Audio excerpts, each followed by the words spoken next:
Hello and welcome to fellow citizens near and far. Thank you for joining us in today's conversation, food sovereignty and local food systems. Let's get to it. We're talking about food sovereignty. Now, sovereignty is a big word. A lot of people feel like they understand the concept. We'll be going deeper into that, of course. Local food systems and really like the idea of trying to get off of the corporate structure that, has drained all of our wealth to the very tippy top. So that is the big breadth of the conversation today, but we're going to be exploring ideas like ways to get involved, understanding the impact that food around you really has, sharing personal stories and experiences. We'll be discovering some real benefits of eating locally. I have some thoughts on that. Navigating some of the challenges we may face based on regions and things like that is another thing we're going to cover.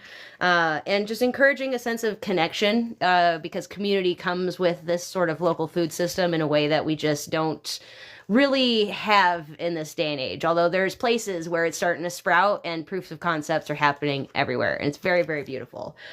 So with that, I think we're just going to go ahead and get the conversation underway. Welcome in. Hi. Good to have y'all on this wonderful Tuesday. We're getting some feedback, it seems. All right. So thank you all for being here. Really appreciate having you. I know that we all have different perspectives, but are all very passionate. And one thing that is the most common about today's conversation, and I'm sure it'll be repeated often, is that everybody's got to eat. It is like a unifying idea. So I do want to start at the top there. We're going to go ahead and start clockwise. And Tori, if you want to go ahead and say some words about how you're inspired to this conversation and who you are and all that kind of stuff, please.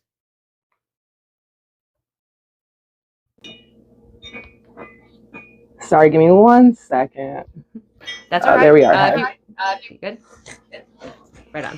Okay, so my name's Tori, and I recently started an initiative that is meant to be like, sort of a grassroots initiative towards just connecting people through art, music, and sustainability, and just moving towards the future that we want to see. It's inspiring people to rise up and create the future that we want to live in. And this topic kind of hits close to home for me because I feel like our nutrition and our health is like the foundation of everything that we do. If we don't have our health, then how can we be effective at change? And I think food plays a huge role in that. So I love that. You're absolutely right. It's kind of a base core.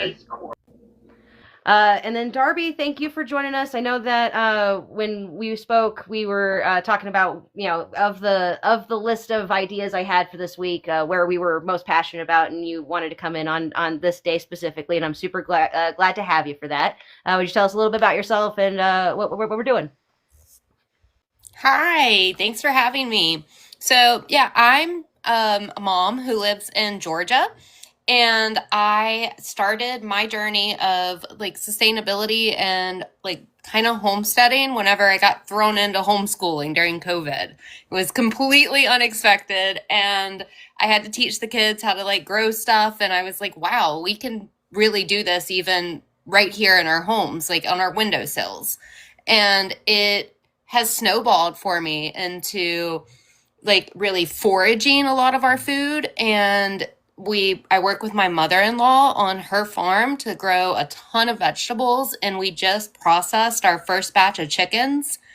And that was very difficult, but very rewarding.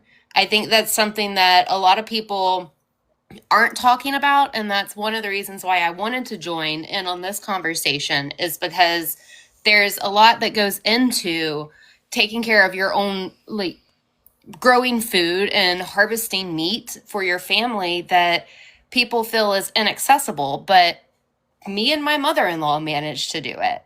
And I think that if we can do it, anybody can do it.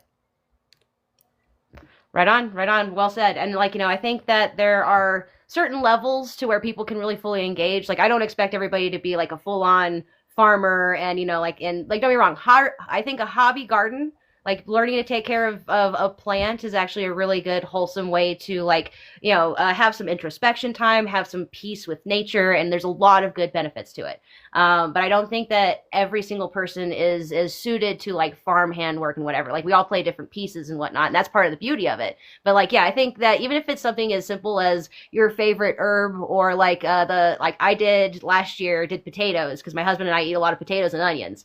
And so I was like, I'm going to grow my potatoes. And they all ended up like this big, but it was it was in an apartment building. So I had them in a bucket. Like it's a whole story. But it was a really fun experience to like, to garden because I've always told myself that I do not have a green thumb. I've tried to grow things in a legal state that I've never had the time, patience, and energy to fully watch mature. And so like because of that, the negative story I told myself is that I don't have a green thumb.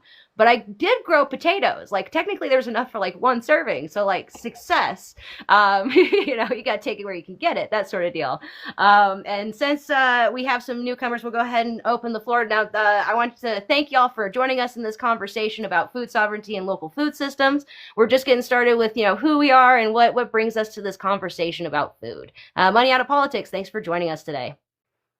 Hello, my name is Alora. I do field engagement for Money Out of Politics, and we are a national organization trying to do exactly what it says, increase civic engagement by rooting out financial corruption in our political system. And mutual aid is a huge part of how we get people engaged and involved. So. Right on, right on. Thank you so much for being here, and I appreciate your perspective in this conversation. And then we have my friend Tony. Thanks for joining us today, my friend. We've got lots of good words about the food system. I know we were talking about some literature that you were going to bring up for us. Why don't you go ahead and introduce yourself, my friend? Hi, I'm Tony. If you don't know me, then you're lucky. Congratulations. I'm here to talk about hyperlocalization, citizen autonomy, and fighting back against corpocracy, which is a new way instead of corporatocracy, which I like. It's fewer syllables. It's more economical. It's very efficient. So I'm happy to be here, happy to be in a panel with people I admire and adore, and I'm excited to talk about what we're going to do. Do I need to say more? Was I supposed to monolith? No, that's great. I'm trying not to monolith yet. Okay. That was perfect. We can get to the monologuing that you do later. That was perfect intro, my friend. But no, so but that's so far the panel. We may have a few other people joining us as well. I know that my friend T and Transplants may be around, and Farm Fresh may make an appearance. I don't want to hold him to it. He's a busy man, got a lot of things going on, and he's usually more of an early riser kind of guy. So I don't want to, but if he shows up, it'd be really great to have his perspective, as we'll probably be mentioning him quite a bit today. So that being said, I want to kind of go into, I want to start this off on like personal experiences. I want to start from like from a person to person kind of thing. Like most recently, I was just so happy to find out that there's a local organization, seems to be fairly new to New Mexico, that is working to pair farmers with schools and senior living facilities to kind of help get fresh produce and stuff directly to to different levels of generations that could use it. And so like, of course, as this food conversation hits so close to home with any and all of us, because again, we all got to eat. I just want to kind of open the floor to some like personal experiences. Anyone that someone might feel like sharing first before we kind of dive into like the facts and the figures and that kind of thing. Does anyone feel like speaking to that? We'll go ahead and have Darby first, then we'll have Tori come up. So I think part of my personal experience dealt a lot with food insecurity. So like during COVID, we found ourselves in like very tight finances, and we were going to food banks, and the food that we got at food banks was not very healthy. There was like a lot of kind of junk in it, honestly. And that was when we started really foraging. And I found Alexis on TikTok. I started following her. She's got a PBS show now. She's fantastic, and realized that like I could forage a lot of like medicines and stuff. And one of the like really cool things for me that pushed me over into we can feed ourselves was one morning, my kid, this is, the next year we got schools back open. He's getting ready to leave and he goes out in the yard and picks some purple nettle. And he was like, ooh, I've got some allergies. I know this will help. And so he knew exactly what he could eat, went out into the yard, picked it, and gave himself the herbs he needed to affect his allergies. And that to me is what sovereignty is having the ability to care for yourself. And I think that if a child can do that, we can learn this. And it can be in a bunch of different ways, like growing potatoes. Like the very first time I grew corn, I planted like 6 rows of it and I got 2 ears that were edible. Like the ants took it. And so like I haven't ventured back into corn, but I still look back and remember how good that corn was. And I can't wait till I figure out the ant problem and I can get back into it. So. Absolutely. And I would say that, talking amongst people who are also, gardening and in that, like connecting to the community of people of like minds could help solve those issues and get you that bigger bushel of corn. Tori, we wanted to hear from you next. Oh, hold on. Wait.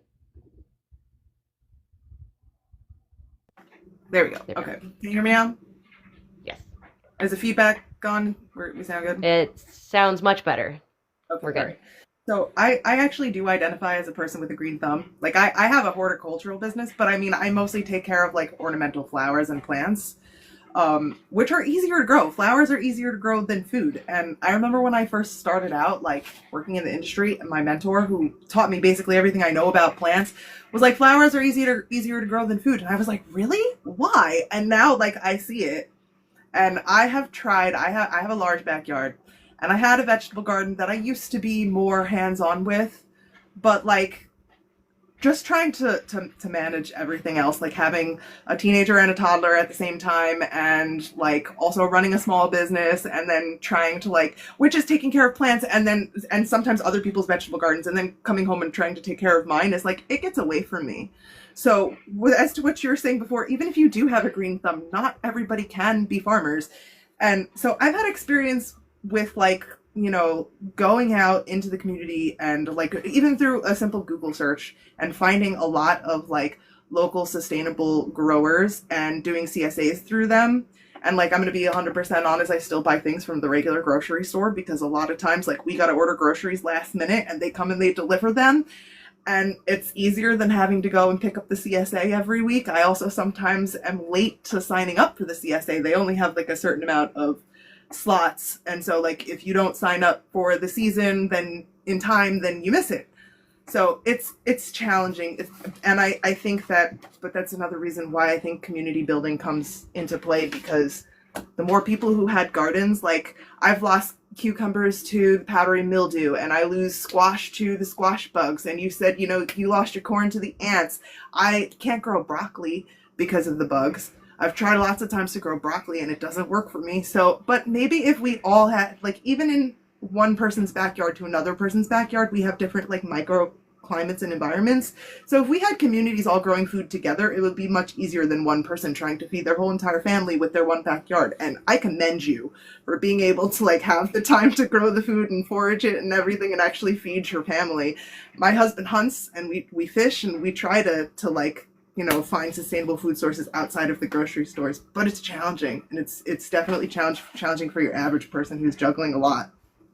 Absolutely. And I want to say that there's like a point to this where like nobody's going to be perfect. Like, don't get me wrong. There's plenty of like the hippie stock out there who haven't bought from the system to make all of their own stuff. Like that person does exist, and probably a good group of them. But like it's a sliding scale. Like you work with what you have, and like you have to give yourself some grace, because like the convenience of it is like, it's a mitigating factor, especially in like that last moment, especially when you have kids and things like that. Like you can't judge yourself to such a high standard. What we could try to just do is be a little bit better than we were yesterday, and working towards like the overall goal to where like we can get to the point where we have that sovereignty with or without like without the system, and then like they can beg us to come back. Like that's kind of, because like I have this idea of the concept being one that we just I keep thinking about, there's an episode of The Simpsons, the Treehouse of Horror episode, where like all of the big conglomerate signs come to life, and then they make the song. It's just don't look just don't look. And then like everyone turns away and they all fall down.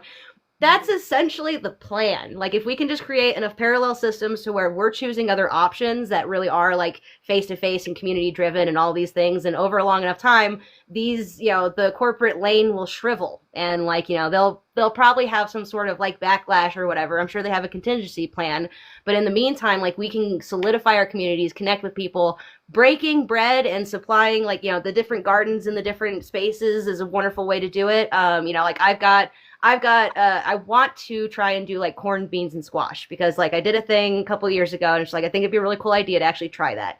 But at the same time, and like I'm in technically a nice, the right climate zone and things for that.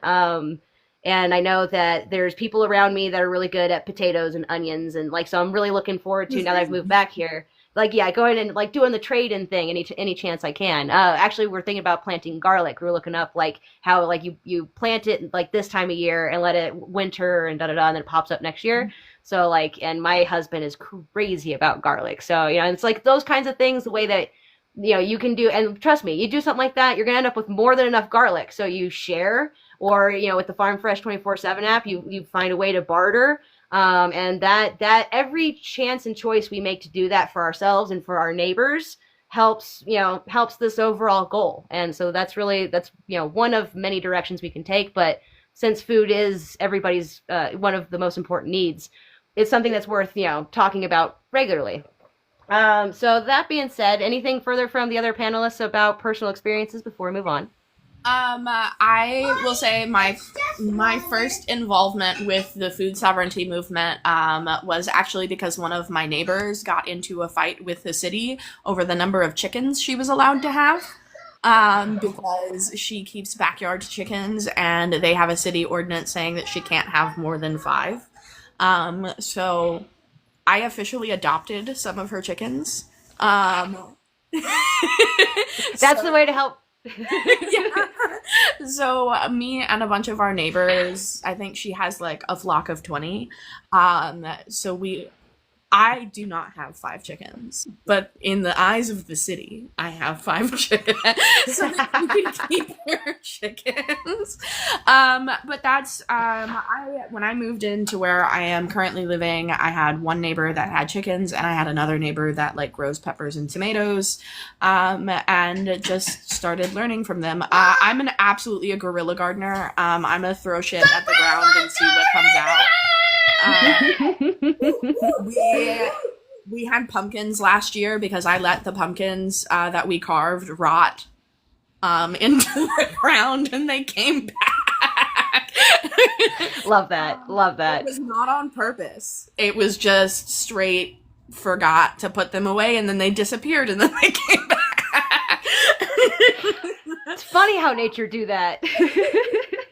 So right on. But yeah, so that was how I got involved with food sovereignty stuff. And then I don't know how many of you guys are familiar with this, but Virginia has a state master gardener like certification program, and the master gardeners maintain local public gardens. But then I met our local master gardener. They also run seed banks at a lot of Virginia public libraries. And now I do not have a green thumb, but I have a really good friend with one. And that's how I've gotten involved with that person. I love that. I love the whole spectrum of it. And like, I love how throwing yourself into the engagement has gotten you involved with, you know, so many differents. And that's lovely for sure. Tony, did you have some words on this? Personal experience? Personal experience with localized food systems? Yeah, there's a bunch of CSAs. I mean, I'm in Ohio, so you can't spin around without coming close to a field somewhere or someone's garden. So there's local CSAs that I bartered with before, whatever labor or services I could provide to them. Grew up on farms or near farms. My grandma had a garden all growing up, and that's where she sourced all of her stuff. My friends just got married, and in the thank you card they sent me for being there, they put some wildflower seeds in there.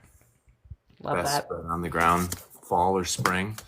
But as far as organized parallel food systems, it's something that is rather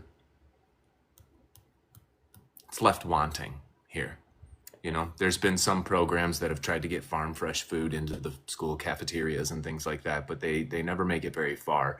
Most of the farmers around here are in bed with big ag, and that means soybeans, corn for ethanol, other soy-based products and things like that, feed corn for industrial cattle farms, just fields full of glyphosate around here. And as of right now, there isn't a whole lot of action, which is why I was happy to see that Lawrence from Farm Fresh 24/7 is coming to Cleveland. He's got a little Cleveland hub now. So it's good to see it spread.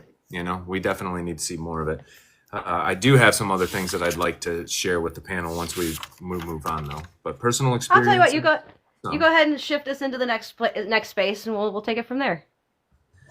So a lot of us, when we think of this parallel food system, we think of gardening, and we think of sort of like this Little House on the Prairie sort of vibes with it, or we think of mutual aid networks and things like that. But I was reading through this book that one of my professors gave me in college. This was like the teacher's edition. So it poses questions to build classroom engagement. And the name of the book is Global Issues, Local Arguments. And this is the section on feeding global populations. And it goes into this section here that says, would a return to a local food system be a good global food policy? Multinationals and large supermarket chains continue to emphasize their ability to supply food cheaply, and supporters of global free trade stress the magnitude of the global food system and the logistical and financial unfeasibility of returning to dismantled local food systems. Asking local agriculture, they point out that there's not enough crop diversity to do it all. And the skeptics, and this is the meat right here, the skeptics point out that many communities and regions also no longer have food processing systems such as dairies, slaughterhouses, canneries, mills for grain, as well as marketing systems. And so that to me is like them pointing out the chinks in the armor, right? Those little spots where the armor is the weakest. They literally just told us what's missing from our local communities that could be providing a direct line farm to table. And I'll read that again. Dairies, slaughterhouses, canneries, mills for grain. And then even outside of food, I would say lumber mills. There's a lot of things that went away that weren't, that just aren't on our awareness level. And I do want to point out that they said in this, and they say it again, the next paragraph starts with, still, many people argue that reconstructing local food systems would enhance regional and national security. There's a couple points in here that I want to point out. In that other section, they said, returning to dismantled local food systems, keyword being dismantled. And this next one starts with, many people argue that reconstructing local food systems, and this book was printed in 2006. So already at that point, they were calling it reconstructing the local food system, right? Or dismantling dismantling down to a local food system. So dismantle and reconstructing, that already tells us that 20 years ago, this was a huge conversation. And it largely flies under the radar in the face of whatever tragedy or whatever hot button issue or cool reality TV show was on at the time. But this has always been in the narrative here. And I just think it's really interesting. And then the first line they say is enhance regional and national security. And then it says boost local economies and encourage direct ties between farmers and consumers. Those came next.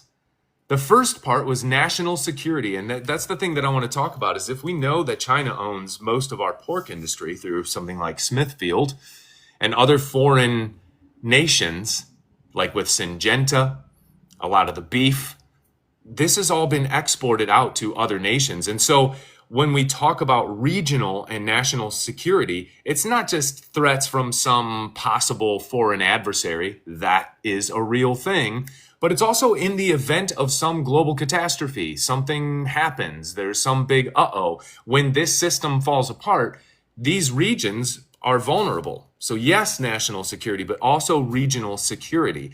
And the more we entrust these very vital fundamental pillars of society to faraway corporations, the more danger we're going to be in the long run. Not just the danger, but then the boosting of the local economies, and then encouraging all of this direct communal tie between farmer, consumer, farmer and school cafeteria, and so on and so on. Those are all seemingly benefits of really what this looks like to be CYA. Cover your ass. And if our food is far away from us, you have very little control over what it is, how it was processed, what's in it, what kind of rigorous standards or not it's being held to. And that's just the name of the game. That's the price for convenience. And now, 20 years later, we're seeing the ramifications of this conversation being left unchecked. It's worse now than it's ever been, which is how you get $8 eggs. Now, I will say onto that topic, you're right. Then we've slidden far away from things. But I will also say that in the macro, a lot of the little guys get lost. Like, for instance, in my local community that I just moved back to after 12 years. Like, I grew up here, I went to a big city, I just came back. I've seen, not necessarily a full-blown cannery, but Townsend Farms has like their own farmer stand, that kind of thing, and it does like a ton of canning and like has their stuff and has like stuff that they've like not necessarily white labeled, but they're doing for other companies and like and have their, have on the shelves as well. So like in the localist of communities, those do happen.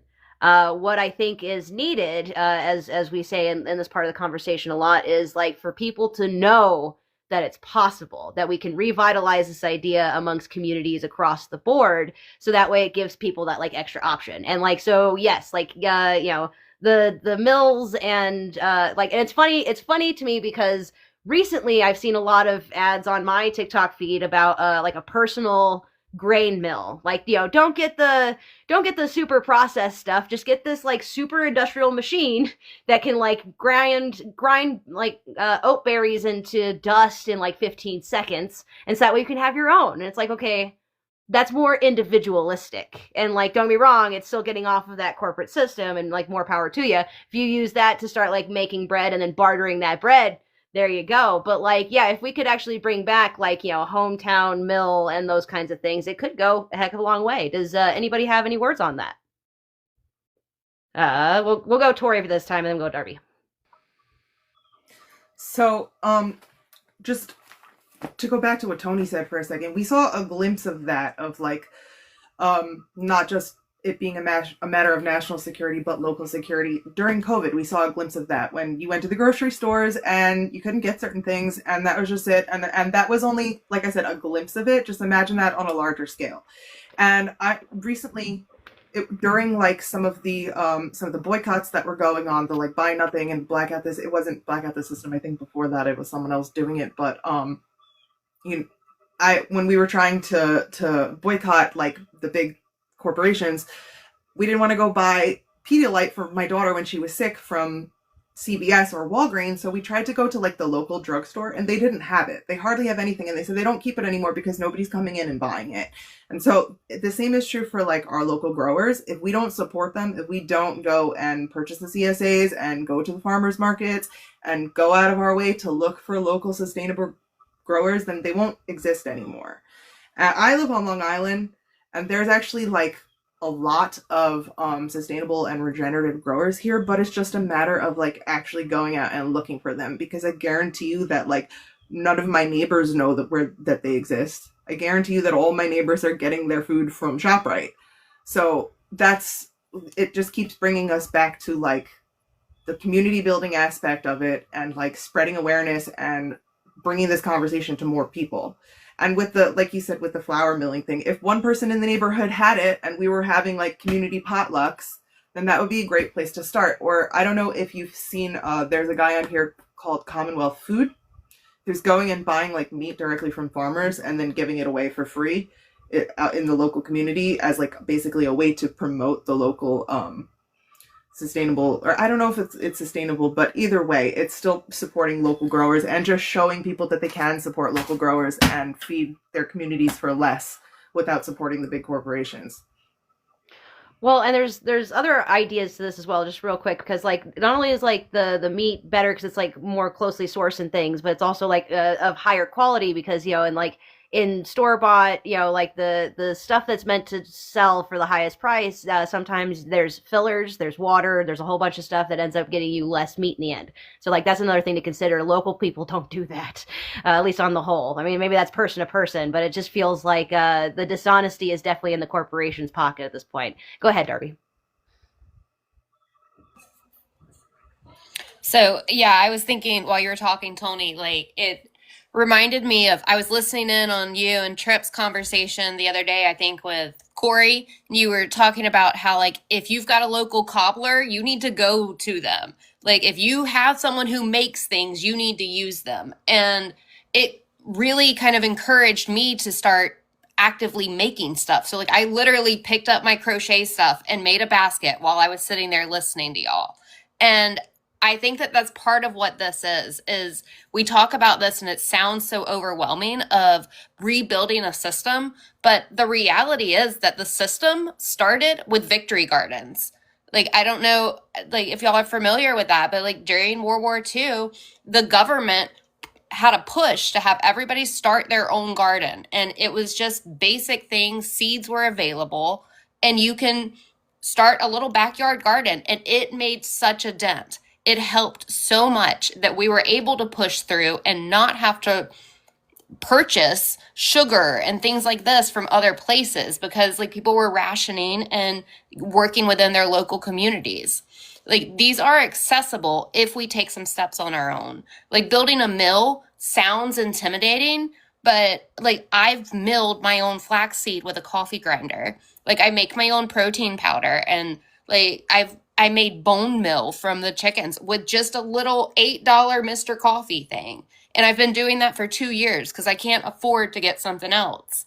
But I also get like stone ground mill grits from the mountains every time I go up to Helen to do some work. And this mill is so easy to construct. Like, when we think about a lot of the mills that exist in these small towns, they're literally just built beside water. Like, it's not that these things are inaccessible. We've just created this inaccessibility within ourselves by saying, we can't do this. My community doesn't have the infrastructure. Well, I can tell you, if someone in my community put up the money, I could build that infrastructure, no problem. And there's a ton of other people like that around us. Once we have these conversations and you see people like Lawrence and, the collectively sustainable, how he's going out and empowering people. Like, I'm watching him in Atlanta, teaching people in the city, literally building gardens in their front yard in the middle of the city. Like, we can do this.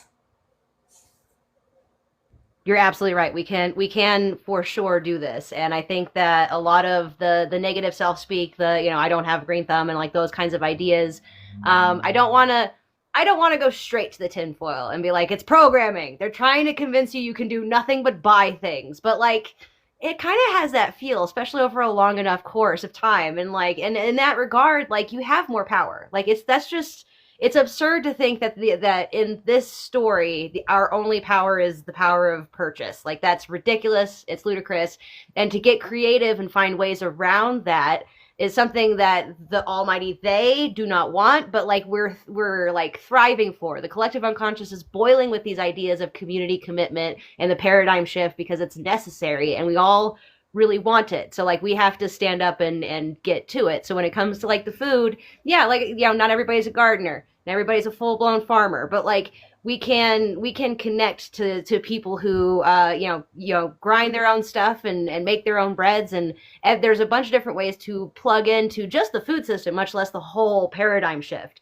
And so getting creative, finding something you're passionate about, because like, I'll be honest, my relationship with food isn't the best. And so when I tried to tackle the Right to Food initiative a couple years ago, I kind of get in way over my head for several reasons. I'm also not a lawyer.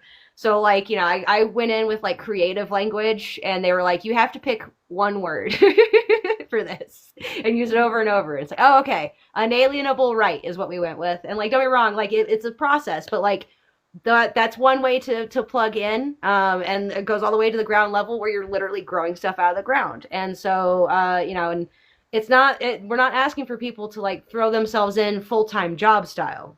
devote a couple hours here and there. If you take on the chance to garden, you'll find it a beautiful hobby that gives you peace and serenity and gets you into nature. And like that's just all filled with good stuff. So I definitely recommend at least trying it with something. I know it's not everybody's cup of tea, but like, try. Alora, did you have anything to add on this part of the topic before we move on? You can go ahead and move on. My child's screaming. 1 second. No worries. Thank you for that. I just want to say we did cross the half-hour mark. I want to thank everybody who is up on the panel, as well as everybody who's in the chat, giving us stuff to talk about. We're discussing food sovereignty and local food systems. We got, some good conversation in, and I do want to kick it back to this idea of where we're learning from experts, where navigating challenges, because I think that we stand at this idea of we have all of these options, availabilities, that kind of thing, but everybody seems to face these certain challenges, and a lot of it is the self-talk that we kind of already covered. Some of it though may be access to land, or those sorts of things, which is where the community part of doing community gardens and those sorts of things can really help out. Also crafting a nice something, I wouldn't necessarily call it a third space, but if it is a community garden where multiple people are helping out at the same time, you kind of have a sense of third spaceness there. And then the almighty breaking bread, coming to a dinner, whether it be with the items that you spent all year growing, like a nice harvest festival kind of deal, or if it's literally just hey, you know what? Thursday nights, we're going to do a potluck kind of thing once a month, just so that way, we can stay connected. And then that helps fill needs, because if you could just, and it doesn't have to be potluck, you guys can trade off, do a rotation, this week it's me, next week it's you, that kind of deal. Doing those sorts of things is not only community building, and it helps with the local food systems and things like that, but it helps strengthen the community towards, that resiliency and sovereignty that is needed before shit hits the fan. So on that note, any words? Anybody?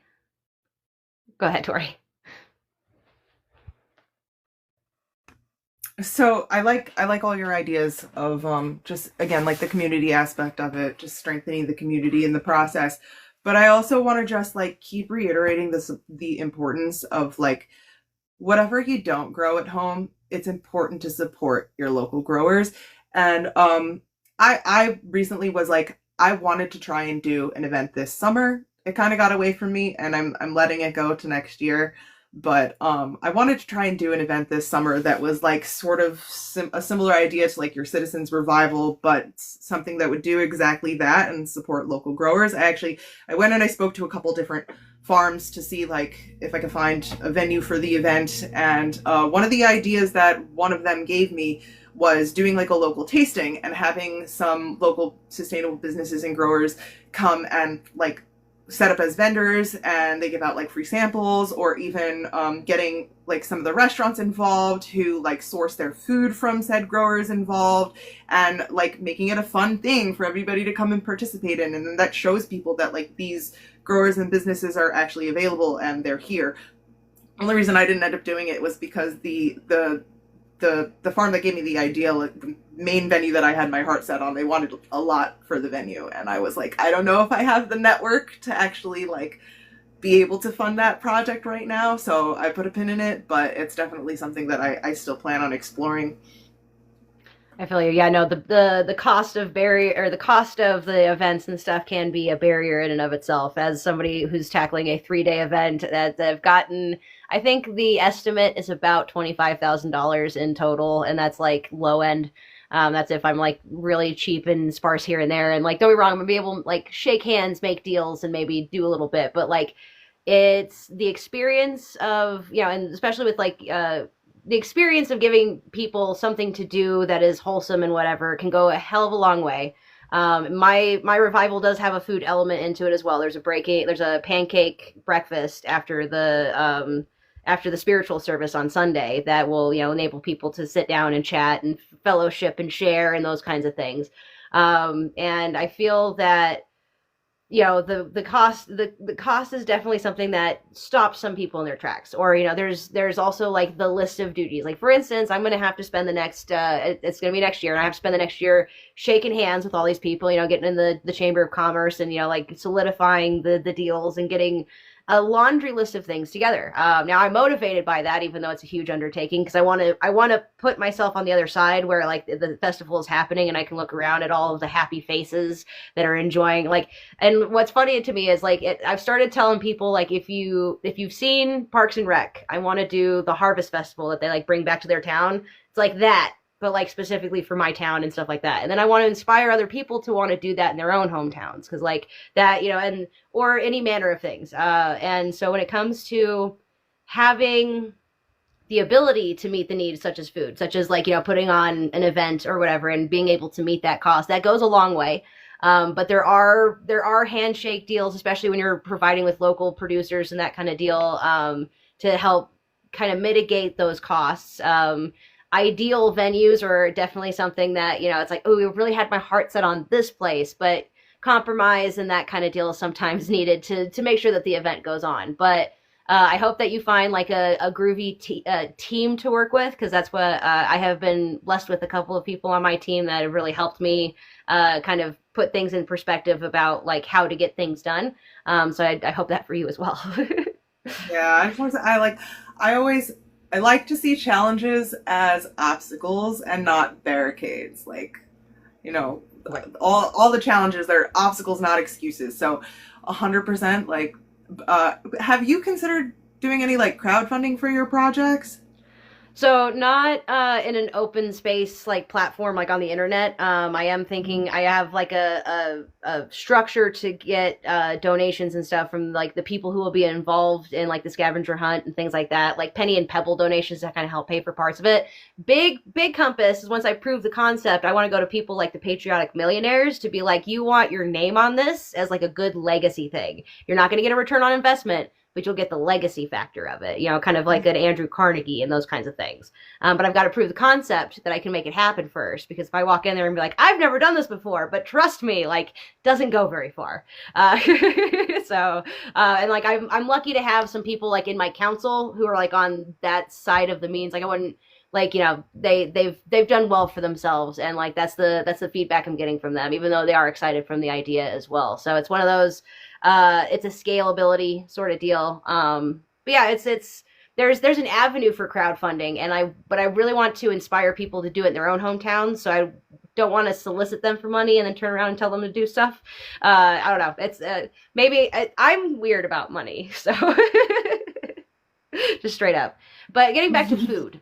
So yeah, but when it comes to having those ideas and perspectives, it's important that we keep a level eye on ideas that can be creative, outside the box, and maybe seem unorthodox, because everything's worth trying. You know what I mean? And yeah. Go ahead, Darby. Love y'all's plans. That's so cool. Like building community that way. I'm going to take a smaller scale approach to what I'm talking about. I am right now we have one vehicle. So like I'm not out in the community very much now, like I was during the summer, but I've been spending a lot of time with my mother-in-law. And that is very different because we are on complete opposite sides of like political and spiritual spectrum. And I didn't think she'd ever get to a point where she got over the fact that her daughter married a woman. But now she has, like, we're together. It's just the two of us who are processing the chickens, who are going through and doing these difficult things, who are growing food together. And I have seen such a change happen. Like, even when the other day she was talking about her political beliefs, and she said that she didn't have a problem with gay people getting married. And I was like, wait, what? I think that that's something that community can bring us when we're working with things like growing food, because like you said, everybody has to eat. So it's not a left, right. It doesn't matter what your political or moral or whatever kind of social compass you have on it. You can connect over growing and producing something, and it can help people to build that unity and bridge this divide. And I think that when we're talking about local food systems, it's a very good way to bring in conservatives in our community. Like that, I think there's a huge divide, and people a lot of times think that like we're crazy purple haired liberals and they don't like connect with us over things. But really, the aspects that we're fighting for are everyday problems.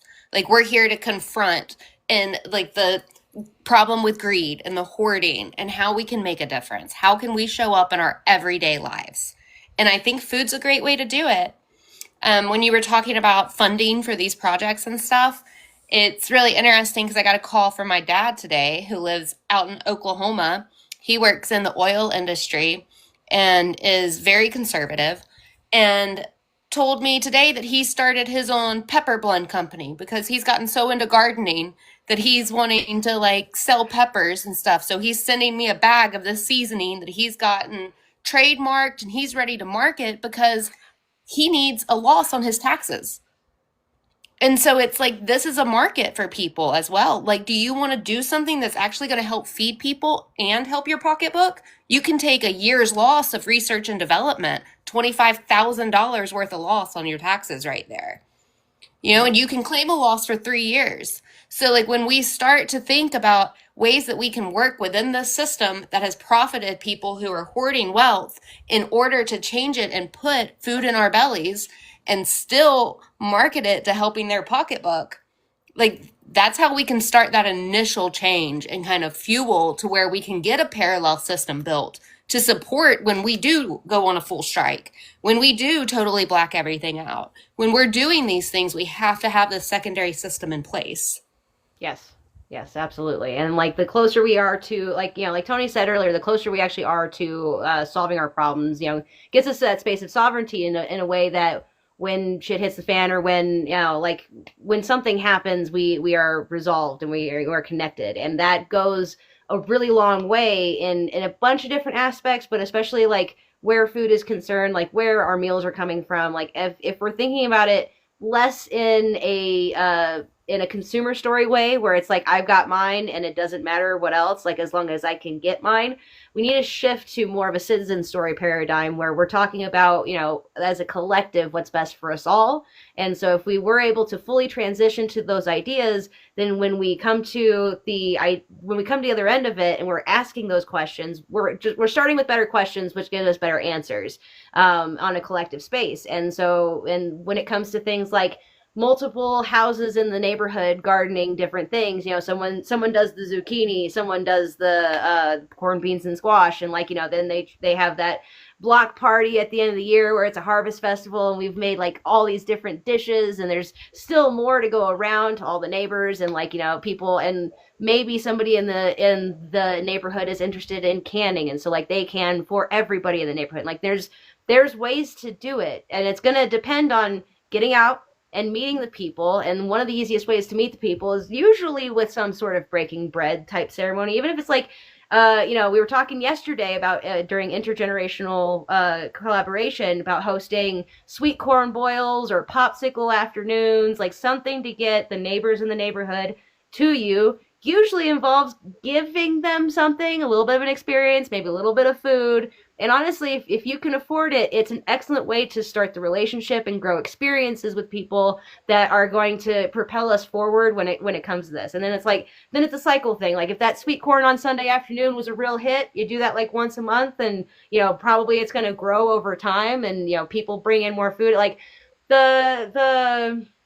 it reminds me of the very old story. I'm not sure if it's like an Aesop's fable or whatever, but the stone soup thing. You know what I mean? Like kid goes to town, stone in the water, and like, you know, the person that does the pork chops, or that has the sheep, comes in and is like, oh well, you'll need meat for that. And then the potato guy comes in, like by the end of it, he's got an entire really good big stew that he shares with everybody. Like that's the kind of stuff Like, it's not just a story, it's something that we can do. And if we did it over and over again, the entire paradigm would look completely different in just a few years. And I think that we're climbing towards that watershed moment. You know, things like Farm Fresh 24/7 are so successful because people want a different choice. And then providing that kind of, hey, we don't have to use the currency of the land. You got bread, I got soap. You know, he's got zucchini. We can make this all work.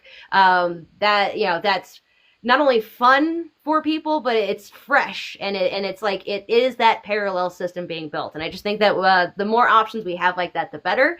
Of course, I want apps like Farm Fresh and Red Hen and like all these other ones that are doing similar things to like just be the popular option by like, you know, the end of the year or sometime next year. I want, you know, like that watershed moment to really crash and flood. And that, you know, that's part of the reason why we're doing topics like this and speaking about them, because, you know, someone in here may not know. I guess we are watching Tony's chair for him. I'm sure he's around, probably cooking some dinner or whatever. If we asked him back in, he might pop in. How are we feeling, panel? We're about to hit about the hour mark. I'm going to have to bow out at 7:00. We have our weekly leadership meeting tonight, so just going over initiatives and stuff like that. Thank you for having me up. I would love to continue talking about this stuff with you guys further. I don't do any of this on large scale, but I have a garden in my teeny tiny apartment backyard, and anything my family doesn't eat goes to our local DSA for their mutual aid days. So that we have as much fresh produce as my little garden can squeeze out. I'm a guerrilla gardener though, so it's Absolutely. Stop. But thank you so much for that. I do want to also say that Money Out of Politics Coalition has a bill in the House. It's called the Restore Trust in Congress Act. It would stop members of Congress and their immediate family from trading individual stocks. There is a link in our bio. If your congressman in the House is not on the list of co-sponsors, we are asking people to call their representatives. Not only do we have the Republican votes that we need to get this bill through the House, we have 10 Republican co-sponsors. So we finally have an opportunity to make some real change with this. Right now, we're actually struggling to get the Democrats on board. So if you guys can click on the link in our bio, send a letter, call your congressman. It's called the Restore Trust in Congress Act. All of the information is in our bio. Thank you guys so much for having me up. I love the work that you are all doing. I think it's really aspirational and inspirational for a lot of people. And I am going to go do our board meeting. Right on. Thank you so much for being here and sharing your perspective. So I'll get with you afterwards and send you the rest of the next topics and see what you might be interested in. But enjoy the leadership meeting. And yeah, again, thank you for being here. All right. So we've got about an hour in or so now. I just want to thank everybody. We are still hoping to see at least one of, I got confirmation that somebody is on their way here in a little while, so we'll be joined by somebody else soon. I do want to say that this conversation is always kind of big when it comes to food, because like, don't be wrong, it's all about food, but like there's so many different ways to plug into the food, and like there is something of, I don't know, I feel like there's people in the world who just don't quite understand how it will, how much better they will feel if it's closer to home. And like, because once people start on that, it's usually like a really great, like slippery slope to like gardenhood, to like victory gardens and those kinds of things. Because like, it's a fun process. You get to get closer to nature and all of those sorts of things where, I mean, Lawrence with Farm Fresh 24/7 has shared with us in the past that gardening saved his life, because like he's a veteran and like that's where he found like his sense of peace was out in the garden. And so like just having that sense, since so many people are disconnected from it, and like they just see it as like the hard work that goes into it. And like there's also some stigma around like the old style of gardening, like what victory gardens were with like, patches and rows and things like that. And what we've learned as far as permaculture and, sharing like, sister crops and those kinds of things that really are very little maintenance once they get up and going. What I'm excited to see is that in places where there's community gardens and stuff around me now, it's the permaculture stuff that they're doing. It's not just rows of cabbage and rows of things. Like they're doing, companion planting, which I'm really excited that like there's somebody in this area who like was inspired about this probably like a year, 2 years ago. Like this has been a process for them, but like I'm seeing the fruits of their labor. No pun intended. But that's, that's the part of it. And so we've got those ways plugging in. And so I'm really hoping to like, once I really fully get settled here after this week, to go around and start shaking hands, finding these people and being like, hey, I want to like, I don't know, there might be like interviews on this channel coming up. Like you're doing the cool thing. Will you sit and talk with me kind of stuff? And I did actually do that with Lawrence. It's my second pinned video if anybody's interested in that. But, and because he's such a great dude who's been doing so much. Tony, are you in the room? Can I get a life check? Everybody okay over there? Do I need to text you? So I want to go off what Go you ahead. were saying for a second, that I think that people do have to realize how accessible this is. Like what Money Out of Politics was saying, that like about guerrilla gardening, like also, I do a lot of chaos gardening. Like my gardening is not pretty or neat. Like I intentionally keep weeds around it. And I grow specific weeds. Like I picked up a pile of weeds and moved them over to where my garden is and threw them there because I wanted violets to grow around it because they're beneficial. And I want purple nettle here. And when you stop weeding your garden, you realize it's not as much work. Like if you like grass and things like this that are not native, they're going to choke out your plants. But when you learn to work with what's here, the majority of things that took off well was not my corn that I tilled and did all of that stuff with when I first started. It's the stuff that like I pack in loose sand and some water and I literally throw it. Like I do, it's literal chaos. And it's some of the best plants that I have. I think that when we remove this idea of neat and tidy equals productive, we're going to see a lot more people get involved. Like, it doesn't matter if your plants don't grow. Starting seeds in your home is going to benefit your health. Like, it'll benefit your mental health, but also physically. It's going to benefit your gut biome just by having your hands in the soil. So, like, these little things that we do, even if we don't get a lot of potatoes, you're still helping your body by simply growing it. Absolutely right. Absolutely right. And like I think the ties to like the nutrition that we eat and like our healthy existence and all, like it's all connected, like legitimately all connected. And it's so funny that I don't know. To me, it feels thinly veiled propaganda that like like health nuts are now like considered somewhat of a mental illness, or like somebody's trying to make that push, and it's like no, we just understand the facts of the matter. And it's like, yeah, I understand that like there's the 80-20 rule, like I can have my Doritos and Oreos and those kinds of things in moderation, but like I come from people, like we're all have to be a little bit health conscious because diabetes runs in my husband's family. And so like that, that matters. And so like when you just passively go to the store, I remember Alton Brown talking about how, and for those who don't know, Alton Brown was really big on the Food Network back in like the early 2000s, 2010s ish area. He did a lot of like, cooking shows and showing people how to have like, a more diverse palate and those kinds of things. And I remember watching an interview with him, I think it was on Hot Ones, where he was talking about how he gets really depressed going to the grocery store because it's just like wall to wall with like processed junk food and like, the bright labels and the pretty colors and everything that's coming like to attract, everybody's attention is like, taking away from like base ingredients to make really good, healthy style food. And so he's just like, and I think it ended with the admittance of like he had to use like the Instacart kind of feature to have people pick up his groceries for him. Just that way he didn't have to deal with it and get in that like really sad space. And it's like, yeah, man, I feel you, because like it's so connected, but people like, and that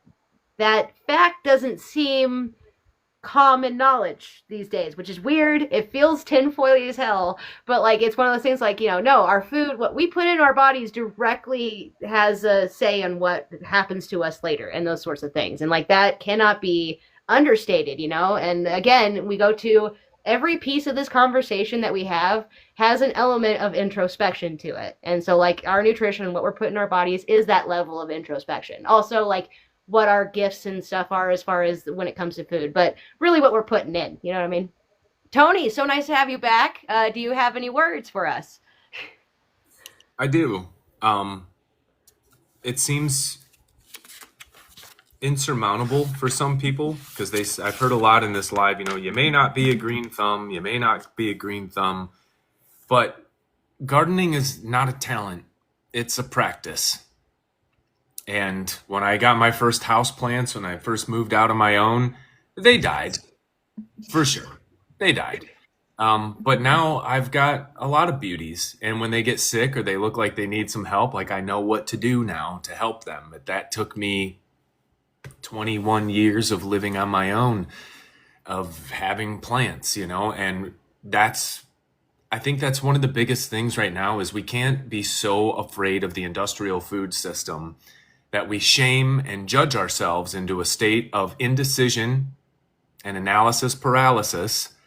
For now, do what you can to survive, but don't be afraid to grow a bucket of potatoes. And if they suck, Google why.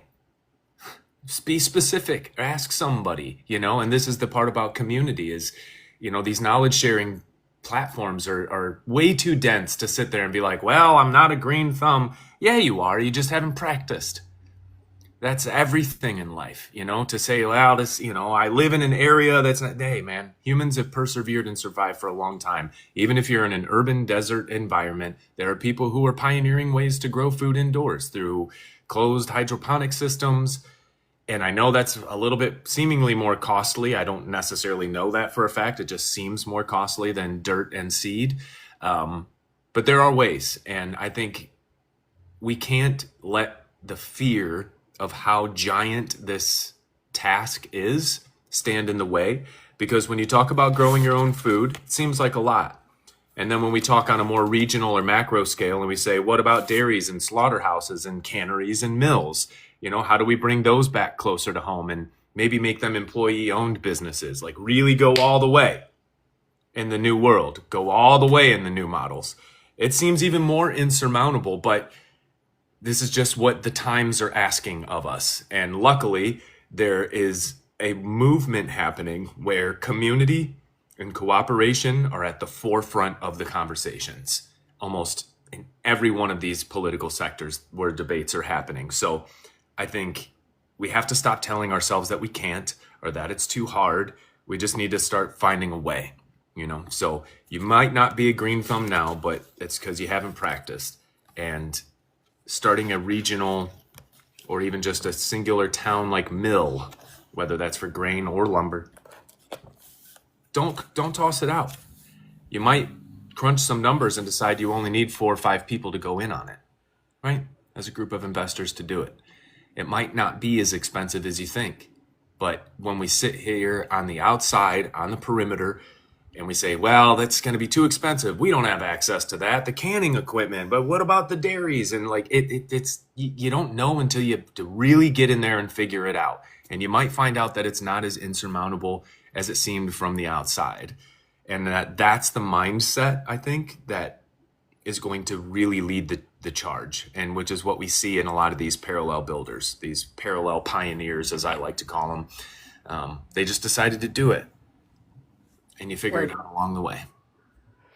Word, you're absolutely right. You're absolutely right. Trial and error is part of the process for sure. Miranda with Tea and Transplants is joining us. Thank you so much for coming in, my friend. I hope you had a wonderful day. And say, you know the topic we're talking about, local food systems. Good to see you. Thanks for having me. And just to kind of go off of what Tony's saying, you don't have to do it all at once. I always like to think of it as any amount of money that we invest in our local food system is starting to invest in building those systems, whether they are your local farms. So yeah, you're not going to have 100% of your food being grown locally. It's impossible. And there are communities that have really strong agriculture and they're still not at 100%. But if you take a certain dollar amount, I always like to recommend $2 a day. That's $60 a month that you're setting aside to put into your local food system. Maybe that looks like you're saving that up and going to your local farmer's market and spending $20 a week. Maybe you're buying a few really nice steaks from a local butcher once a month, and you're still investing that time and money in your local food system. And that is going to have reciprocal and ripple impacts on your food system as a whole. Absolutely. And I will say that I want to thank you specifically because with all of the discussions that we've been having over the last year or whatever, when I came down to my new, back home to New Mexico, fresh eyes and just being able to see like the local systems that are here, like locally it's Townsend Farms and a couple of like Sunnyside markets and those kinds of things that have like basically proven the system. And so like I really feel like I wouldn't have the eye for it if like we hadn't like talked this whole time. So like, and that's kind of proof of the pudding of like the conversation getting us places, because I know where I'm shopping now. Like I've got spaces, and like don't be wrong, it is a little bit more expensive, and it's largely from a community of Mennonites, which is really fun to see. But yeah, it's one of those things where like I see the options now where like when I was here 12 years ago, they may have existed, but like my frame of reference was completely different. And that's one of those things, like we just keep having these kinds of conversations and we'll get further. So yeah, thank you for joining us. I just want to open the conversation to anything that people are feeling. Go ahead, Darby.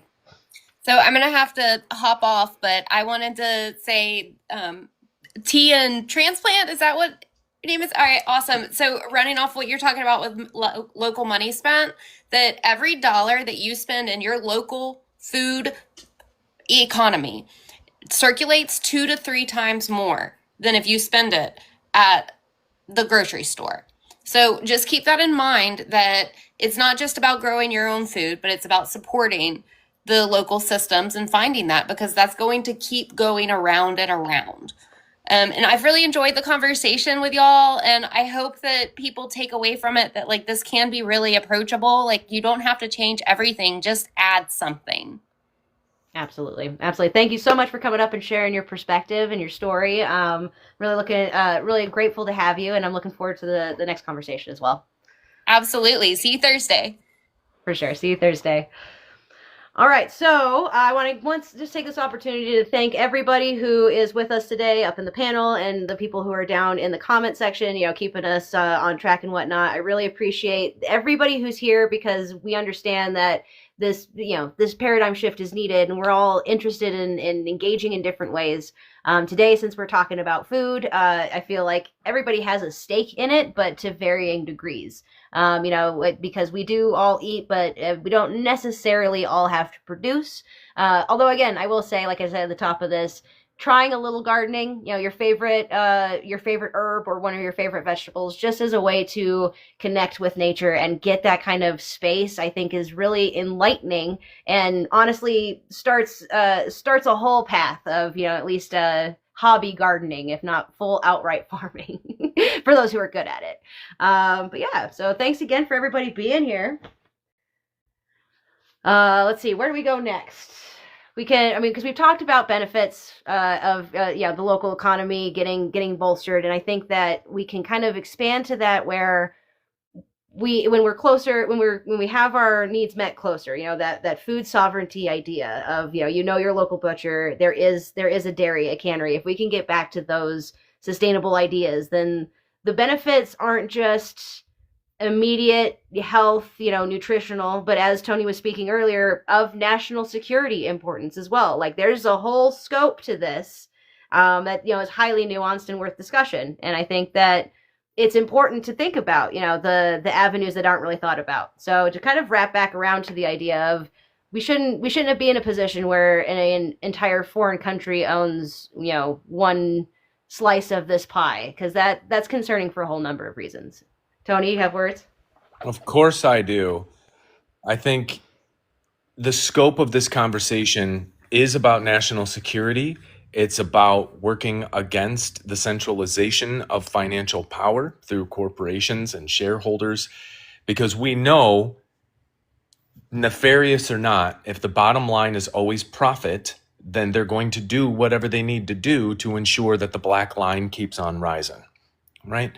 And which is how you get the fillers. That's why you get shrinkflation. One of our other friends on here, Melissa, that we met out in California at VidCon, has been doing this whole side-by-side comparison from products from 2010, 2015, how many ounces were in that product and what's in it now.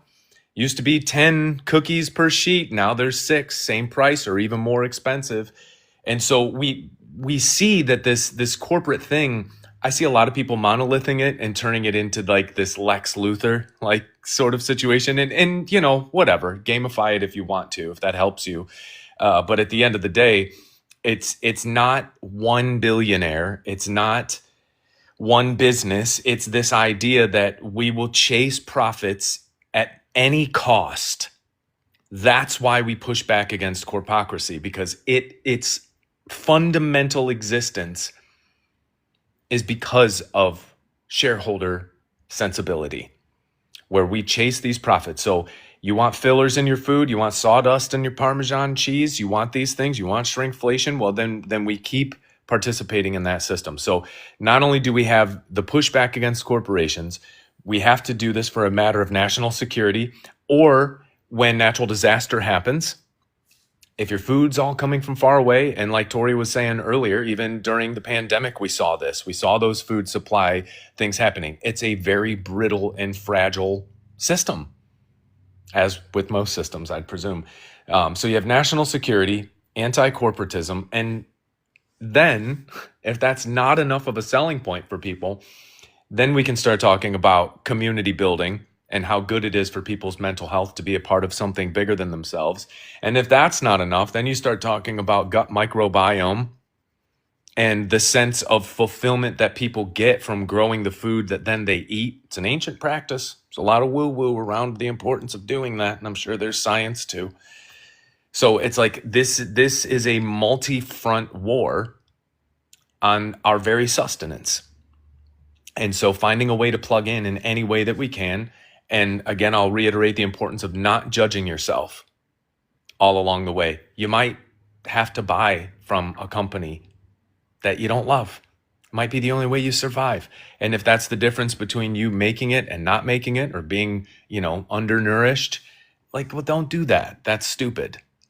Most organisms on life have one goal, and that's to keep existing and to make more of itself, as it turns out. So it at the very least, if we want to be healthy and keep existing, then we need to address these things. And I just, it's an overwhelming conversation for me, because the national security part requires tinfoil, and it requires understanding how many acres of farmland the CCP has acquired over the last few decades, and the fact that they own Smithfield, Syngenta for seeds. The whole thing is really deep, and I'm also going to point out that this war exists on the political front as well. Not just because there's policy and legislation that needs to happen, but the fact that they let it happen. Like, it happened underneath everyone's noses for the last 20 years, no matter how many people were ringing the alarm bell. So this is also a political front. I dare say that it's probably the most important war happening right now. I would dare say, because then you look at the deforestation in the Amazon for industrial cattle farms. It's like this whole massive scale of food, it's not working. It's not a good system. But we can marvel at how far it came, though, because when you look at the system itself and where food comes from, how they do it, how it's raised, processed, packaged, plastic, trucked, shipped, boated, shelved into your freaking cupboard, into your grocery cart, it's pretty fantastic. And we should be proud of ourselves to an extent. And that's how you placate the true capitalists. And once you say that, then you turn around and say, yeah, but it's not working anymore. Yep. You know what I mean? Yep. And it's just time for a change. And I can't think of a more pervasive issue, because then you talk about glyphosate, herbicides, pesticides, the ramifications of that on our gut microbiome, and just long-term effects on the brain. Then you talk about so many things. it is the most important thing, which is why someone like me would be crass enough to say cancel the culture war openly, publicly, loudly, and consistently for decades. There is no more important battle, because if you don't have food to eat, then what's the point of fighting any of the other battles? What's the point? So I can't stress the urgency of this anymore. I think I'm good. Like, you did a pretty good, decent job of it. Miranda, go ahead, and then we'll go to Tori, and we'll just round on this concept. Yeah, so I think it's interesting when you talk about the failures of our food system, and especially our larger centralized food system. We can point to things like you're saying, a risk to national security. Maybe it's a biological risk because we now have an E. coli outbreak that is impacting all the romaine lettuce because we are centralized that food system. But I've also seen food systems that have very robust local food systems like Vermont. And I think part of that is it goes into protecting farmland for family farmers. Right now, currently, I'm living in Arizona, and we are losing farmland at the highest rate in the country at like over 60% year after year. And that's going to big things like data centers and manufacturing warehouses. And that land's never going to be returned to farmland. So I think that is a huge part, just protecting the land itself so it can be farmland. And then just starting to piece by piece together our food system, whether it is buying bread from your neighbor. Maybe you have a neighbor that is able to have chickens. Maybe you're passing legislation in your town so you can have backyard chickens. We always want to buck the system. And at the same time, I think we also have to play by the rules in the system and try to change and protect land in that way too. So those are kind of the things that I'm thinking of as Tony's talking about these downfalls and pitfalls of a centralized food system. And the data centers are huge too. And that's another example of shareholder primacy. That I love that Political Logical put that in there. Shareholder primacy. That's what drives all of this. And at any cost, these data centers are going to be pushed out across the United States. And then we have to think why. Why so much computing power? What are you going to need it for? Where all is this technology going to go? Oh, literally everywhere? Oh, that's so weird. Like that's what's coming. And the only way out of it, and this is where I'll finally land my plane and shut up, is why I don't listen to any of the conspiracy theorists. I stay away from doom porn, because I've gone down those rabbit holes, and at the end of them, at the end of every great disaster, every big oh no, look what's coming, the thing we need to do is build civilization and tribe. Like, that's just what we need to do, no matter what's coming down the pipe, no matter who owns our food, no matter what the government in DC is doing, where they're deploying troops, how much money they're spending doing it, no matter any of that stuff. Pharaohs and kings, all the same shit to me. We have the same job no matter what year it is. And that's to build this damn thing and keep it going with one another, That's it. Well said, sir. Well said. Tori, come on in with some words. Oh, you're muted. Sorry. All right. So No worries. just to circle back to, there were so many good points made here. I love your approach, Tea and Transplants. I love your approach to just because a lot of people do feel like they can't afford to buy organic or buy locally. Like, I go to the farmers markets and I kind of wince at the prices, but I still buy it anyway. And I don't buy all my food from the farmers markets, but every little bit counts. Like, every little bit that you can support these systems and these growers counts. Because like I said before, they won't exist if we don't, they won't exist anymore if we don't keep supporting them. But I also just wanted to come in with some statistics, because it ties into what you were saying before about sometimes we get the eye rolls of being too health conscious or worrying about it. People kind of brush it off, but it's really true. Like, if you look at the statistics of how it's actually affecting our bodies, there's a psychiatrist, Dr. Chris Palmer, who's known for treating mental illness through diet. And all of his research basically supports the fact that the rise in the rise and the decline of mental health and the rise in things like ADHD and autism and even just depression and anxiety and deaths of despair and all these things like come from poor metabolic health, which causes mitochondrial dysfunction in the brain. And a lot of that comes from like the food that we're putting into our bodies, the ultra processed foods. Like they say that the average American gets half, 55% to like 62% for children of their calories from processed foods.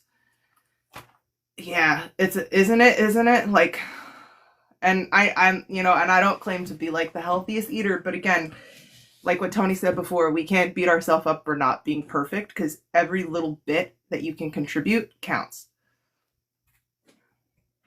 Absolutely. And it's like, and numbers like that can be really shocking on its core. And like, I know, and like, when you say that, there are people in my life that come to mind that I'm like, yeah, I can see that being maybe an average or whatever. And it's like, and that's sad. And like, and those, I don't know, I come from, like, there's a lot of people around me, that, at some point in their, in their diets, it just became like the simple, I just eat chicken and fries, like that kind of thing. And it's like, yeah, you're doing yourself a disservice for many different reasons. Not only like what you're putting in is, not enough nutrients and things like that, but there's also like a palate thing. Like, there's a world of flavor to experience that I think is also worthy of note. Cause like we talk about food and I think everybody has an idea of like what their home cooked meals are, like what staples they grew up on and like what digestible courses happen throughout your life.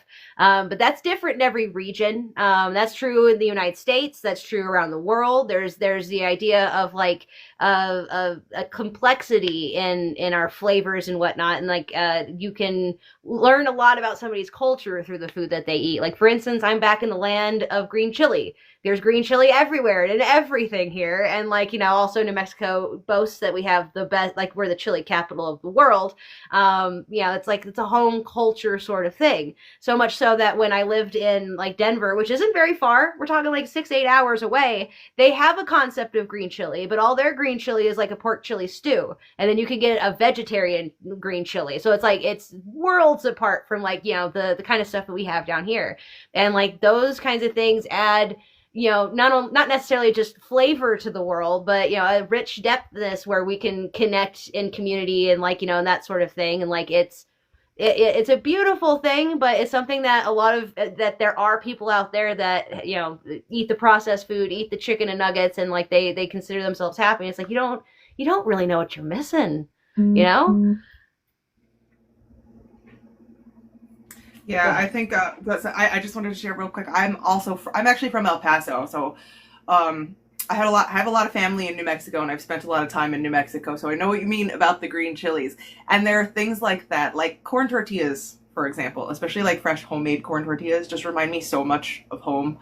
Like here on the East Coast, it's like most people don't like them. Like most tacos are made with either like the crunchy fried ones or like the soft tacos, and the corn ones are less common. But to me, the corn ones just like remind me of home. They feel more authentic. But then like conversely, I never used to eat seafood until I moved to Long Island, where you could actually get fresh fish. And then, my fiance got me like to eat more seafood and expand my palate in that sense. But, when I lived in like the middle of the country, it was a lot harder to get fresh seafood. So yeah, and I'm happy to have been able to experience both. And living in a place like New York, where there are so many, like, and especially if you go into the city, there are just so many different cultural food experiences that you can have. And, yeah, it is. It's a great way. Food is a great way to just share cultural experiences and just shared experiences and bonding with people in general. Food's a great way to do that. Yes, and I will say you're right. The city I live in offered a lot of palates. I had my first Indian food and like several different things that just aren't here in the rural towns and areas. But I will say that coming back, there's one place that I absolutely love in my hometown, and it's a Irish cantina that does, green chili and all that kind of stuff, and also has a sushi bar. And it's one of the most popular places in town. And like, it's one of those, like, their menu's kind of big, but everything you can get from it's really good. And so it's like, and that's like, it's a quintessential mom and pop type stuff. So that's the kind of stuff I live for. Miranda, you look like you were about to say something. Go ahead. Kind of going off on what Tori's talking about when it comes to like the quality of food and people having an abundance of processed foods, and we see the impacts those have. The vegetables we are getting at the grocery store are kind of shit. So we get why people don't like them. Like, you have children or even adults who are not interested in eating vegetables, but the quality's not there.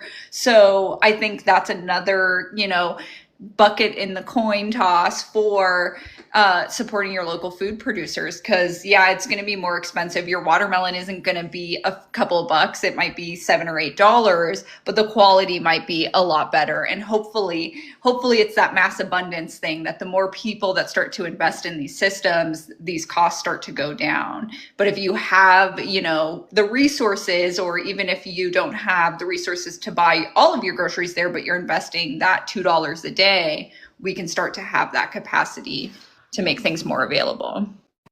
I remembered another thing I wanted to share with you, and I'm just gonna go ahead and do it now because it is food related. So my every township here, there's 3 big ones and then there's 2 smaller ones. But every township has a sort of farmers market, and they all chose to do it on different days, which is really great for them.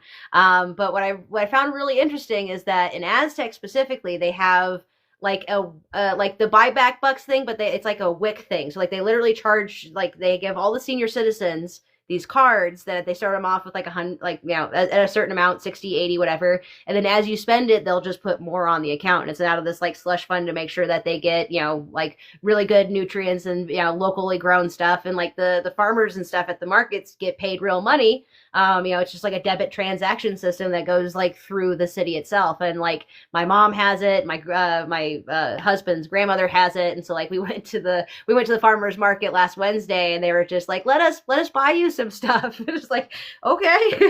And it's like, great. I love that. It's community in action. And it's really great to see those programs. And like, I really feel like what you've said in the past, that every state has some like membership kind of buyback the double up bucks and those kinds of things, which is really important. Giving people those opportunities to make those options a little bit easier really goes a long way.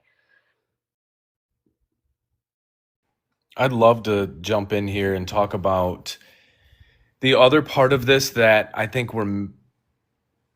maybe we avoid it from time to time. So I'm going to be the jerkish older brother here in the room. Do it. I'll say that the majority of the people in my generation are awful in the kitchen. Awful. I can't cook. There's a few things I can do well, but I can't cook. But to me, cooking isn't just like, well, I have a few dishes that I know how to put together. It's like understanding flavor profiles of different vegetables, so that like when you look in your refrigerator, you're like, this is what I have. Now let me, I could make this. That's a practice. It's not a talent. It's not a talent. Some people think it's like, well, in order to be good in the kitchen, you got to know how to make a roux, or you got to know how to be really good with your sauces and like really have that perfected down. It's like, there are some things that require technique above and beyond what the average household kitchen needs to know. But at the end of the day, we have become so disconnected from food that I'd also love to see a push in sensible recipes. Like there was that one that came out for neurodivergent people, the recipe book, that not only was like, this is what the ingredients are in the recipe, but this is why we're doing this. Oh, thank you. Because if I'm just remembering arbitrary things like their algebra formulas or something, like I hate that. And most people hate that. But it's like, if I understand why I'm mixing these two things together and then putting the wet with the dry before I do the thing, or any of the other technical things, it makes sense and it sticks with people. And I feel like that kind of education back into schools, getting like real home ec back in the schools, like when we talk about, is this on purpose?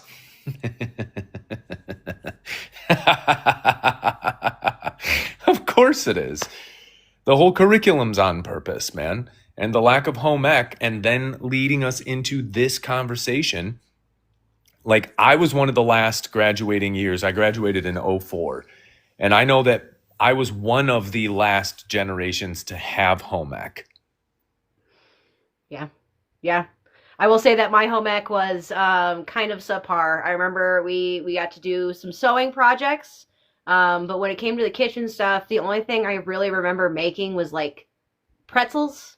And Yeah, rock yeah, like I don't know. candy, Yeah, like rock goofy, candy and like like yeah. fun. Let's have fun in the kitchen today. And it's just like, I think it's stuff that like they thought like would keep the kids engaged. Because again, I want to take back an idea of like a lot of things that have happened to this society have not been done in malice. Don't get me wrong. I love a good tinfoil hat and a nice list of receipts, but like it's ignorance. It's more attributed to ignorance. We didn't know how society was going to pan out because we don't know the future, and so like things like home ec may have gotten.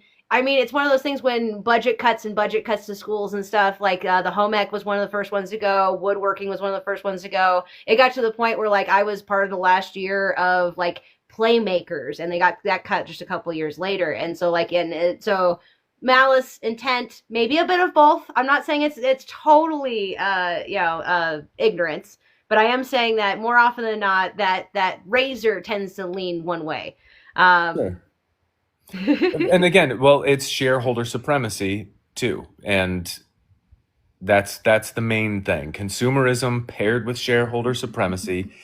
And then shared with, obviously kids aren't going to be all into cooking. Like it's been an adventure just to get my daughter to eat good vegetables that we get from the farmer's market and learning ways to prepare them to where she now appreciates them and will eat certain vegetables. And it's also a cost thing. Like Miranda said, sugar and water's cheap. So it's easy to make rock candy and home ec, especially when you got teachers out there buying their own supplies. But I'm not even saying in grade school or middle school, junior high or high school. I'm saying like just adult cooking classes being more proliferated to teach people the basics. Because not only do you need to know which pan, which pot, how to cut this, how to do that, but like what's your grocery list look like? That's where a lot of the people I talk to about this in my real personal life, that's where they get overwhelmed. They're like, I wouldn't even know how to start shopping like that.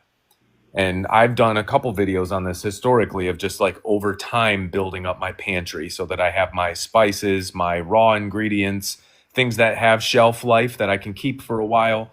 And it's just it's a process over time. It's a practice, it's not a talent. It's not like, wow, I was just born knowing how to run a kitchen. It's like I had to want to, and everybody's going to come to that for their own reasons. But I suggest everyone start looking for that reason, because this hyperlocal food system doesn't work if you don't know what to do with the shit once it's in your house.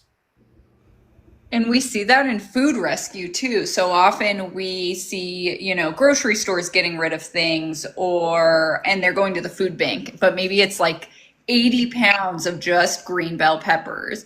Well, now you have someone coming to the food bank and they're getting just the green bell pepper and in a large amount. We are not providing them the knife they need to cut it. We're not providing them with a recipe to use it for. There's so many gaps in our food system when it comes to food rescue and then food pantries, because we think of it as a 1-to-1 ratio, but there's all that other knowledge and tools and supplies needed to actually consume. Absolutely right. Absolutely right. How about Tori? What are your thoughts on this?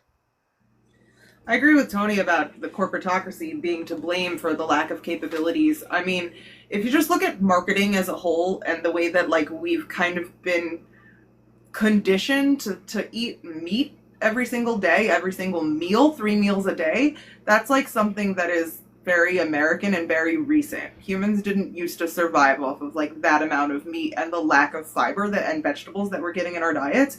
So yeah, I think that a big part of that, like if you go to a restaurant, it's actually difficult to find a vegetarian option that actually tastes good and isn't just like a salad that was like thrown together just to like say that we have something vegetarian. Like that's actually challenging. And so I think that's a good segue actually into tomorrow's conversation and why like creativity is important, because to me creativity and entrepreneurship are like one and the same.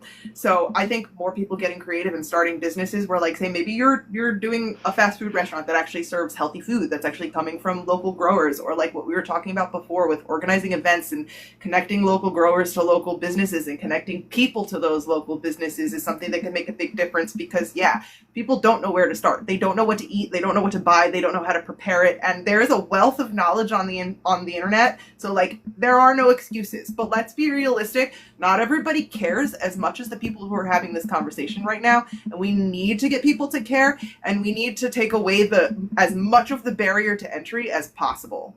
So it's up to the people who do care to like come up with creative solutions to make it simpler for everybody else. I'm not saying that it's like our job, but like somebody has to lead the way. Meet them where they're at too, which is why I brought up the national security element of this, because when you start talking about food systems, almost everything in that book is straight out of the Democrat playbook in 2006. Like, that was normal for Democrats to be talking about that. They're largely missing from this conversation right now. I'll just go ahead and say that part out loud. But it's been a long time coming, and damn, I almost lost my train of thought there for a second. You got too wrapped up in the division of it, man. Because I'm still mad at him for it. I was still sitting here working on the same shit we were working on when I was in college, and I looked around and they all left.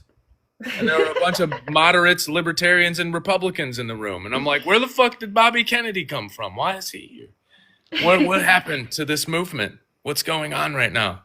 And hang on, I saw it was a comment that somebody had left. Oh, it's shareholder supremacy again, because no, I think I lost it. It might come back to me. I'm sorry for wasting your time. It doesn't happen very often, but every once in a while, one escapes me. Well, with the shareholder supremacy bit, I will say that does that is a big like overarching. Oh like, no, I remembered. It came back to me. I'm sorry. Go ahead. I'm sorry. It came back. When you're selling this idea, oftentimes it's going to sound like Greenpeace, hippie, I only eat dandelions woo-woo to a conservative brain.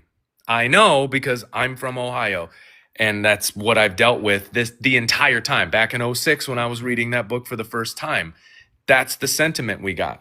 But you sell it because now it really truly is a matter of national security. And if that's not enough to rattle the fucking cage of everybody, every red-blooded American, then I don't know what is, man. I really don't. China shouldn't have anything to do with our bacon. I'm sorry. They shouldn't.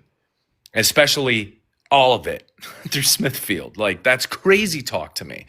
And so then we can talk about gut health for the people who are into that. Then you can talk about community building for the people who are into that. Then you talk about farm to table and improving kids' relationship with food. And now you have a more psychological mental health connection to it. You know what I'm saying? It's like the bullet points are already there. They're already there. And it's like people like us are going to connect with different types of people and faces all across the country. And finding the language to get people on board, again, in my opinion, the single most important conversation on the planet, or should I say in westernized nations, then I don't know that you could save them. And the part I'll land this plane at is, if you haven't looked into Abraham Traore, I think that's how you say Abraham Traore, from Burkina Faso, got himself from out underneath French colonialism, nationalized like food, and is paving new roads, and literally is doing so many of these parallel system things that we're doing, only it's government led. So it's definitely more of, I would say, a communist or, nouveau socialist sort of thing, since it is being pushed by the government. But it goes to show that it works. And the people of that country are excited too.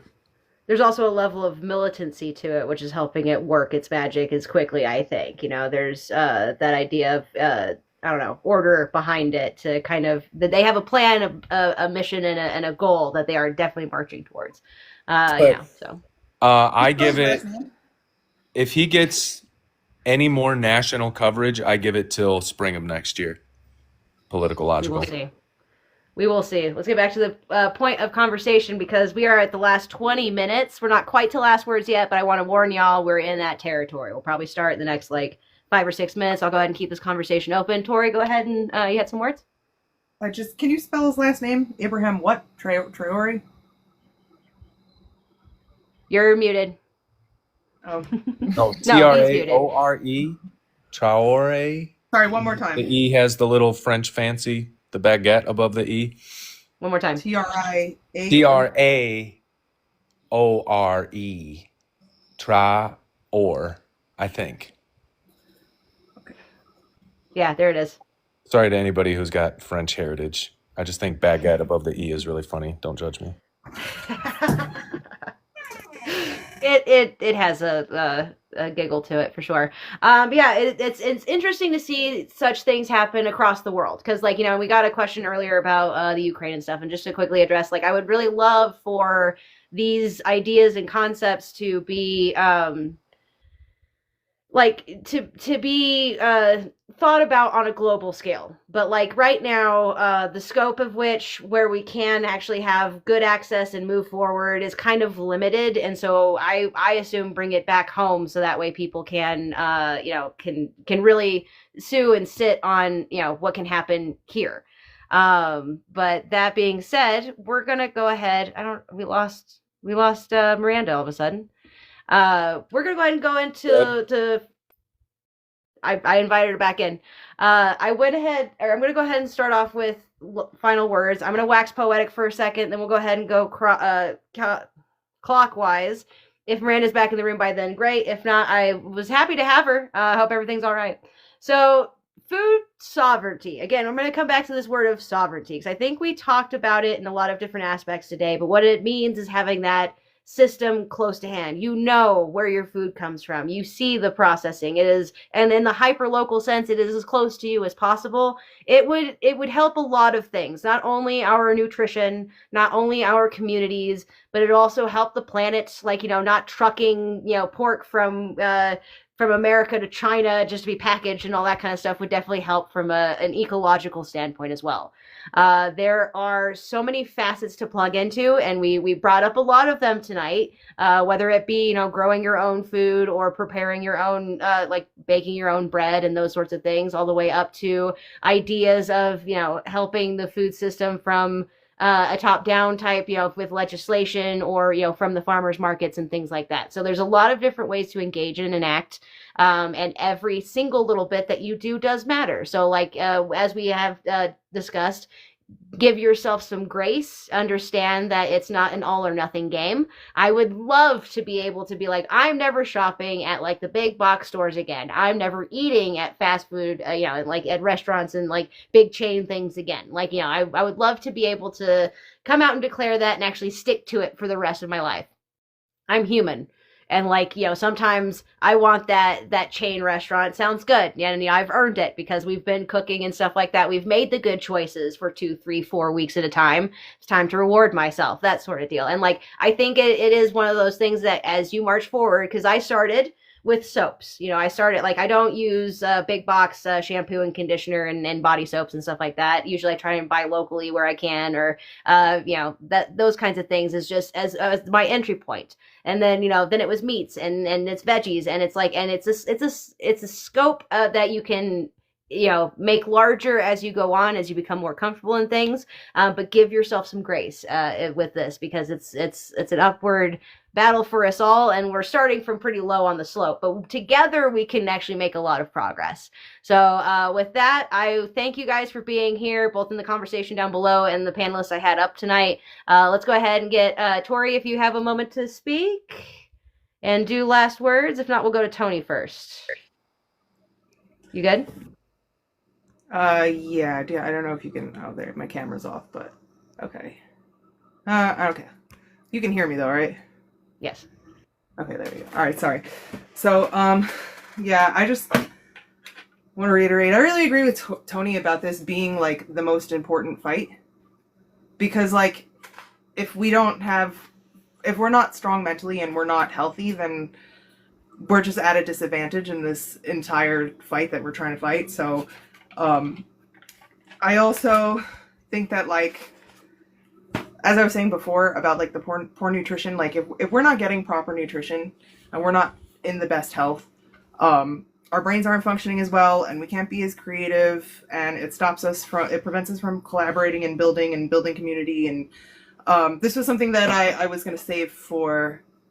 Actually, no, I'm not even going to go into it, but just, yeah, that's it. I really think that, like, creativity and collaboration is foundational, and it's harder to do that when you're not functioning at full speed, when you're not putting healthy food into your body. So I agree that this is one of the most important fronts that we should be fighting on. Absolutely. Well said. Very well said. Tony, some last words for us, my friend. Thanks for doing these, Tripp. Thanks Of for course, happy to. organizing it, giving each one a theme, and emailing everybody the list of the topics and breaking it down. You put the effort into it, and it matters. And I'm giving you your flowers right now, so take it. Take that Thank you. with a smile. I will I will take the flowers. Take the fucking flowers. No, it's important. So I will just reiterate, top down. This is a national security issue. This is a mental health issue. This is an economic issue. This is a community-based issue. Health, if I didn't already say that one, like gut health, brain health kind of goes in with mental health. I think they're more tied together than what we're being led to believe, but I digress. Our food is our life, and we should never be so distant from it as we are now. So if I were to tell anybody to do anything with their food, just learn how to cook. Even if you buy your produce from Walmart because it's the closest one, I don't care. Some lefties might judge you for that. And they might give you dirty looks from across the D&D board game. But at the end of the day, I just want you to learn. And I want you to have that kind of connection with your food and just try to grow one thing, even if it's a house plant. It doesn't even have to be food. Just take care of a living plant and see how long you can keep it going. Challenge yourself. These are the things, because I don't know how much I would try to overwhelm people with like all the reasons why, from the glyphosate to the foreign adversaries to, it's just a huge conversation. So at the end of the day, if people want to know what's in their food and they want to know the quality of their food, you should probably know who grew it.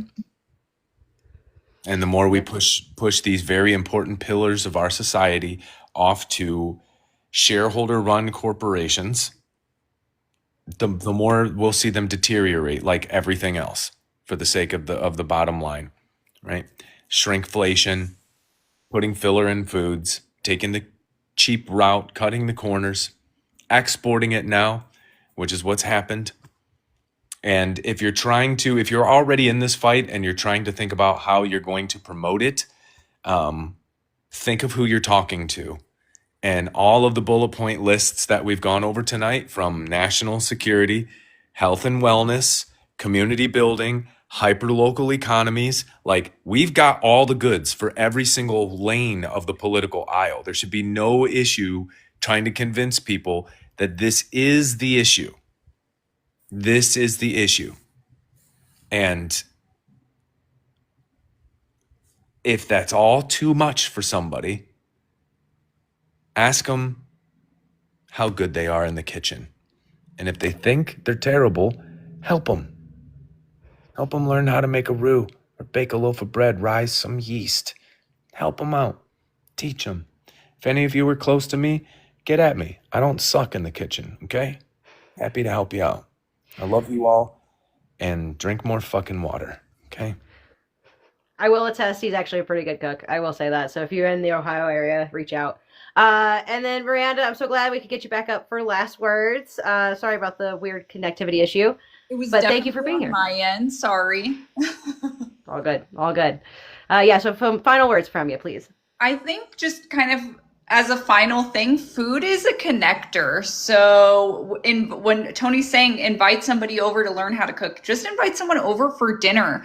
I think we all can agree that feeding ourselves 3 times a day is exhausting. And so if you have someone who on Monday nights I go to so-and-so's house and we trade off cooking. That can be a huge relief of bandwidth, and it starts to build those community. And so thinking of food as that powerful connector, and then just that it's not hopeless. Our food system can seem really daunting and scary when we look at, a huge pork conglomerate that's owned by another nation.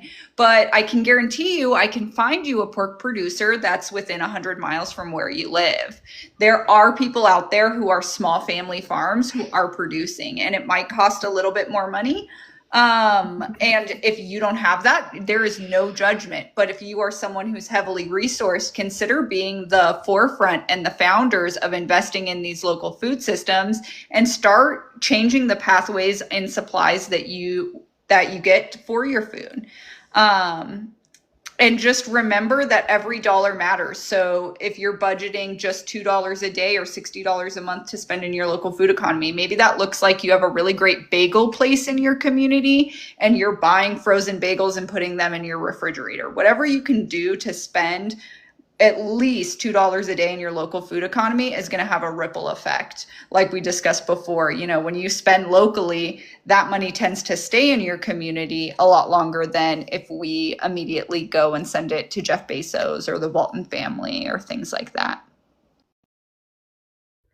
You're absolutely right, and thank you for sharing that knowledge with us. I want to thank each and every one of you for coming up. You guys do such great work in your lanes individually, but being able to gather for a topic of conversation like this is really meaningful, both for our independent individual audiences and for the world as a whole. Because what we're basically combating is all the doom and gloom. So hopeful spaces like this are absolutely needed, and I thank you all for being here and joining me for this time. And on that note, I'm going to go ahead and say goodbye to y'all. So bye-bye. Thanks for being here. Take care. And with that, another wonderful conversation has been had. Food sovereignty and local food systems is an incredibly important topic, one of many that we are talking about this week during the live panel marathons. Thank you again to everybody who came up to the panel and sat with us today and shared their experience and perspective. It truly is important. I hope people are inspired by your story, by my story, by everybody's story. Let more stories be told. Thank you all so much for all the love and all of the flowers. I do really appreciate being here and facilitating this space any chance I can get. We have, like I said, 3 more live panels this week, which is something to look forward to. And I will see you tomorrow. There are many great guests lined up all week long. So again, thank you all for being here. Hit the bell and all that kind of stuff if you want to make sure you don't miss out on the rest of the week. It'll be 6 p.m. Eastern, which is 3 p.m. Pacific, 4 p.m. Mountain Time, which is 5 p.m. Central, just so you don't miss out. Again, thank everyone for being here, and until next time, be well, fellow citizens.